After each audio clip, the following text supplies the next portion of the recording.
Oi, pessoal, tudo bem? Espero que vocês estejam bem. Tô com saudade de vocês. Faz tempo que a gente não se vê, né?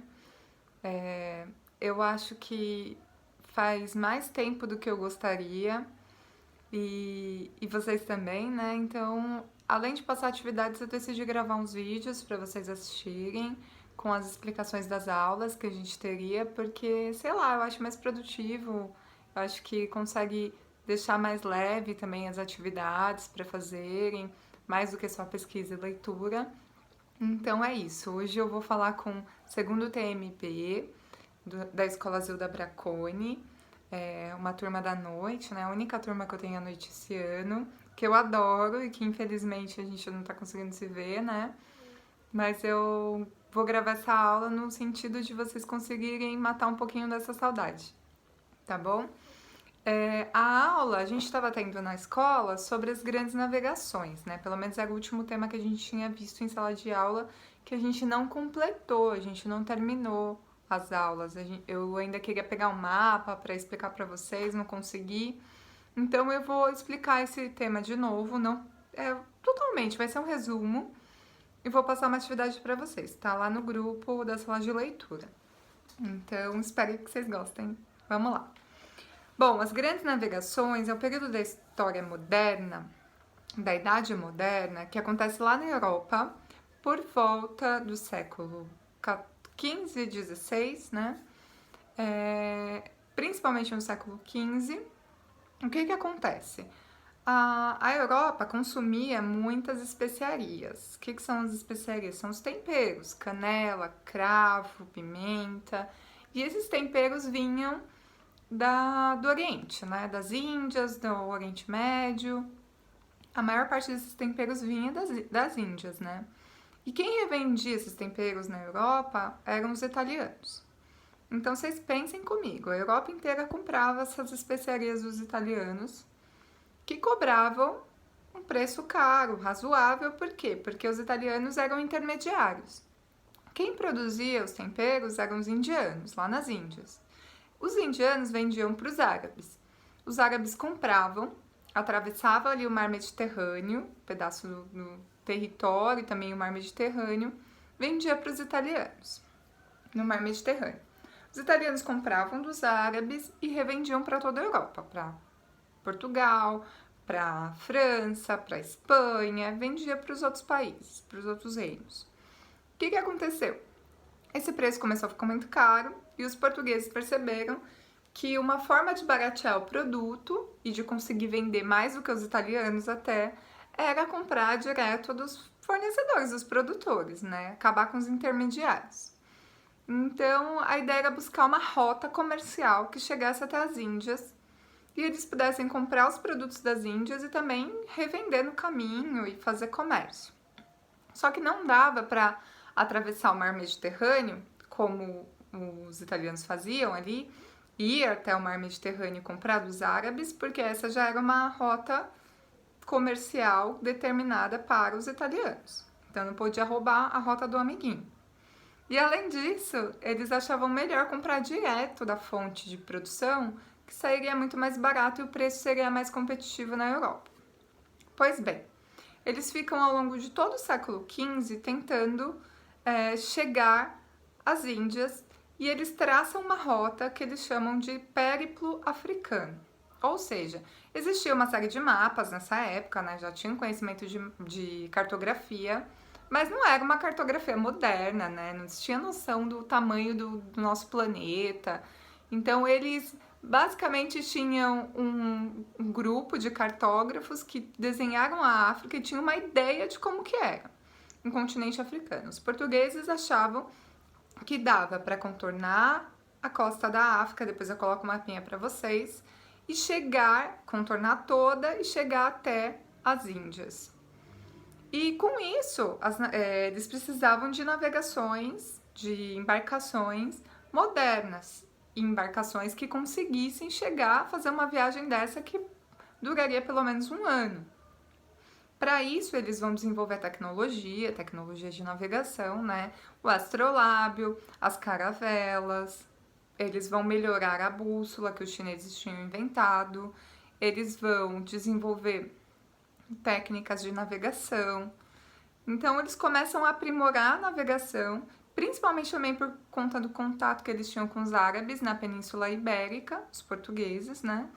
E eles começam a pensar, se a gente tiver uma embarcação boa, tiver boas técnicas de navegação e tiver tecnologia para isso, a gente consegue se tornar o reino, Portugal, o reino mais importante da Europa, o reino mais rico, o reino que vende especiarias para toda a Europa, e não os italianos, né? E venda mais barato. Então eles começam a investir nisso. Em 1415 eles começam a colocar em prática o périplo africano, que é esse caminho para chegar até as Índias. E eles começam tomando Ceuta, que era uma ilha que tinha ali próxima, tomam uma guerra, né? Eles tomam Ceuta e Ceuta vira um posto comercial. Aí eles vão para as próximas regiões. Lembrando que eles não vão atravessar de uma vez todo o continente africano e ir contornando todo o continente africano para chegar às Índias. Não era possível fazer isso porque eles não tinham nem noção do tamanho, do tempo que levaria, se as embarcações aguentariam.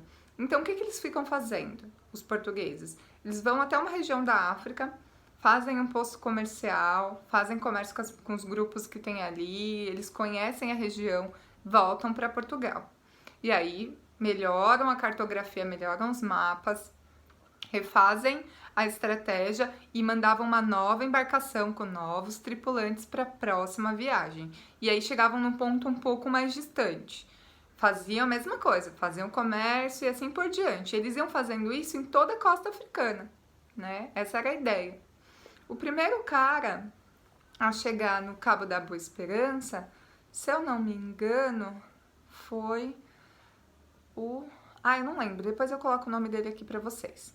E aí eles vão fazendo todo esse contorno até chegar lá embaixo na África, no Cabo da Boa Esperança, e descobrir de fato que a África não era um continente inteiro, que dava para contornar a África para chegar nas Índias. Eles fazem isso e começam em 1415 e em 1498 conseguem de fato chegar nas Índias.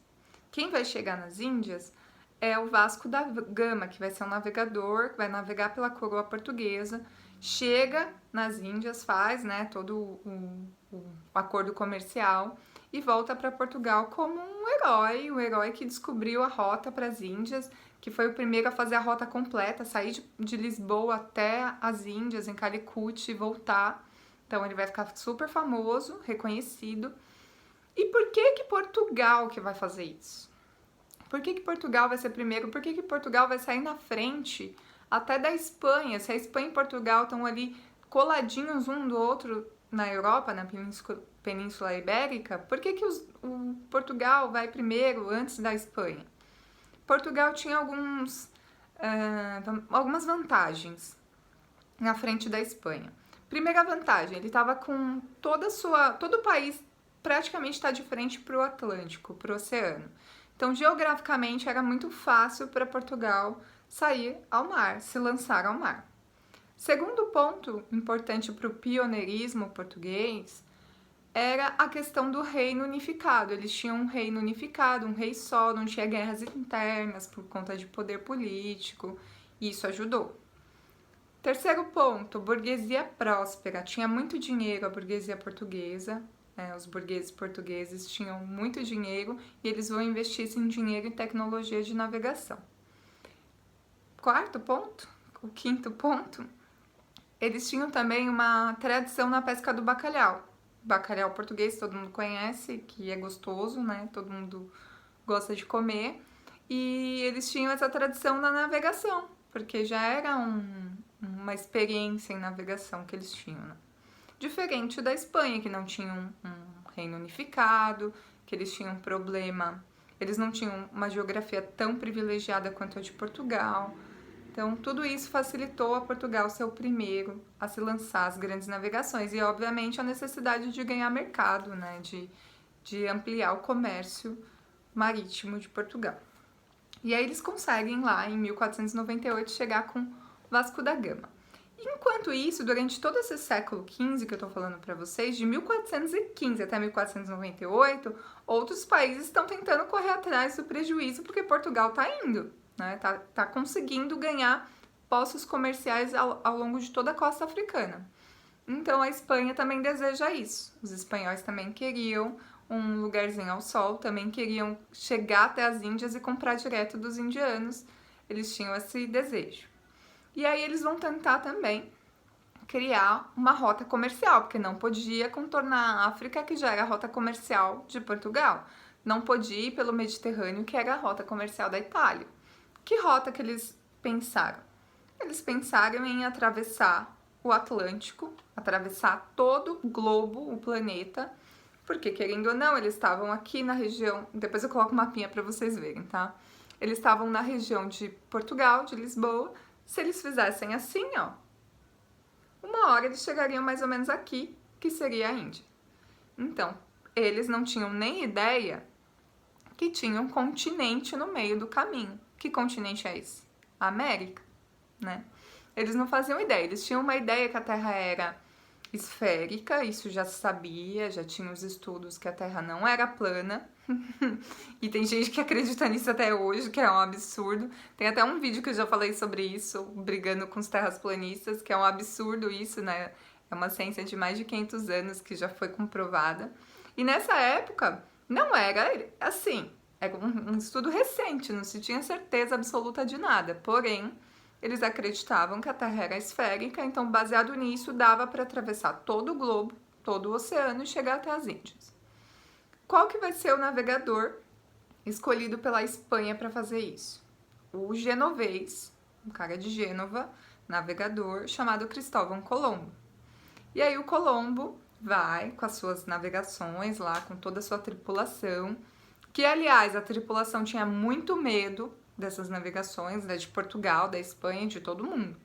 Porque o oceano aberto não era uma coisa conhecida, eles conheciam os mares, né, o mar Mediterrâneo, eles conheciam rios, eles navegavam assim na costa, mas não o mar aberto, atravessaram o oceano inteiro. Não tinha noção nem de quanto tempo duraria, e os tripulantes tinham medo de morrer de fome, eles achavam que existiam monstros marinhos, porque tinha muitos textos de viajantes falando sobre monstros marinhos. Qualquer animal que eles não conheciam era considerado um monstro marinho, né? Então tinha muito disso e eles tinham medo de ser comido por esses monstros, eles não sabiam. Então eles tinham que oferecer muito dinheiro, terras novas para essa tripulação ir. Cristóvão Colombo conseguiu a tripulação e vai lá atravessar a terra achando que vai chegar nas Índias. E ele faz isso e chega, não nas Índias, mas na América, no ano de 1492. Então ele chega antes do Vasco da Gama chegar lá nas Índias, tá? Ele chega na América antes do Vasco chegar nas Índias de fato. No ano de 1492, ele chega nas Ilhas do Caribe. Quando ele desembarca com a tripulação, que eles estão já há mais de 3 meses, se eu não me engano, dentro do navio, já morrendo de fome, de sede, etc. Eles chegam e na hora o Colombo sabe que não chegou nas Índias, que ele chegou numas terras novas. Por quê? Porque pelas descrições dos viajantes que já tinham ido para as Índias, aquele lugar não se parecia com as Índias. Nem a vegetação, nem os animais, nem as pessoas que tinham ali. E aí ele percebeu que estava num território novo, que ele tinha acabado de chegar. Ele tinha encontrado com indígenas maias, se eu não me engano, o resto da população maia das ilhas. Maias e astecas, se eu não me engano. E ele sabia que aquela população não eram os indianos e começa a entrar numa euforia, sabendo que descobriu terras novas e volta para a Espanha para avisar a coroa portuguesa e começar um projeto de exploração dessas terras. Uma coisa triste de pensar é que sempre a igreja toma conta dessas expedições também.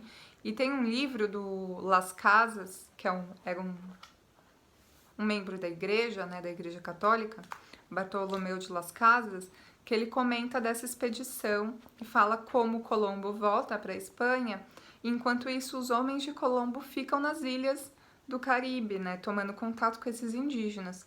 Quando Colombo volta de novo para as ilhas, a mando da coroa, já com um projeto de exploração dali, não tem mais índios vivos praticamente nas ilhas, porque foram mortos pelos espanhóis que ficaram ali, pelos navegadores. Então eles dizimaram as ilhas do Caribe. Isso em 1492. Sabendo que tem novas terras, começa uma disputa por essas terras, né?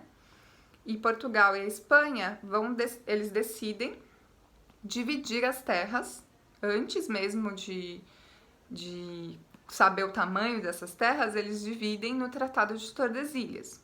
Então a divisão era a seguinte: a oeste as terras ficariam para a Espanha e a leste as terras ficariam para Portugal. Eles dividem a América quase que ali no meio, né? Eles fazem uma divisão vertical da América e fica essa parte aqui do Brasil. Depois eu tento colocar um mapinha aqui. Essa parte aqui do Brasil para Portugal e essa parte aqui dos Andes para lá fica para a Espanha. Então a gente chama de América Espanhola e América Portuguesa, certo? E aí, 1492, eles começam a explorar lá, encontram no México os astecas, depois eles vão encontrar os incas, os espanhóis. E Vasco da Gama já tá poderoso lá por Portugal, já chegou nas Índias, já tem um caminho comercial definido lá. Eles têm comércio fortíssimo, os portugueses, com as Índias e também na África, por exemplo, com o Reino do Congo. O rei do Congo, ele vai ficar super poderoso porque ele vai fazer uma aliança com os portugueses. Ele vai se tornar católico e enquanto ele vira católico, ele quer de volta armas. Ele faz um acordo. Eu viro católico para receber armas, poder político, para ter apoio de Portugal. E os portugueses pegavam as riquezas que tinham ali na terra do Congo e também escravos. Eles queriam escravos. Então começa uma relação comercial de escravos ali com o rei do Congo, entre Portugal e o rei do Congo. Claro que o rei do Congo não dava seu povo como escravo, dava os grupos inimigos. O rei do Congo queria expandir seu território, queria invadir terras e ele queria ajuda de Portugal, dos portugueses, da coroa portuguesa, para isso, né? E aí, numa dessas navegações, Portugal já tinha assinado o Tratado de Tordesilhas, eles precisavam tomar conta das suas terras, porque os holandeses já estavam ali, ó, só de olho no território que tinha sido encontrado nas Américas, né, que vai ser chamada de América pelo Américo Vespúcio, que foi o primeiro cara que descreveu que não eram só terras, era um continente. Então o Américo Vespúcio dá o nome ao nosso continente, América. E aí os portugueses começam a perceber que, a gente tem que ir lá e tomar posse das terras mesmo. Os espanhóis já estão lá desde 1492.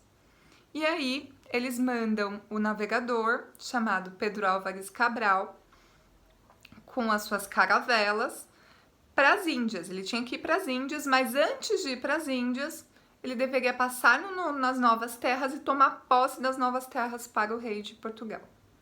Então, tudo que vocês já ouviram sobre o descobrimento do Brasil, primeiro que não foi um descobrimento, eles já sabiam que existiam as terras aqui, eles já sabiam que tinham grupos aqui.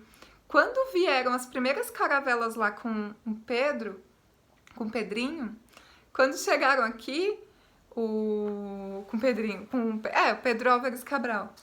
Quando eles chegaram aqui, eles já chegaram com intérpretes de Tupi. Então, já tinham noção de quem era a terra, de quem estava aqui, já tinham noção de tudo, não existiu descobrimento nenhum. Ele chegou aqui com um propósito de conhecer a terra, de colocar a bandeira da coroa portuguesa, de deixar claro que aquelas terras seriam ocupadas, né, que já tinham dono, basicamente. E ele passa aqui, faz isso, reza a primeira missa e depois ele segue viagem, segue para o seu rumo, ele tinha que chegar até as Índias. Bom, espero que vocês tenham gostado, porque é até aqui, né, eu paro aqui e depois eu gravo um novo vídeo pra gente ver os desenvolvimentos do que foi isso, do que foi a colonização portuguesa aqui no Brasil, tá bom? É isso, beijinhos, saudades, se cuidem!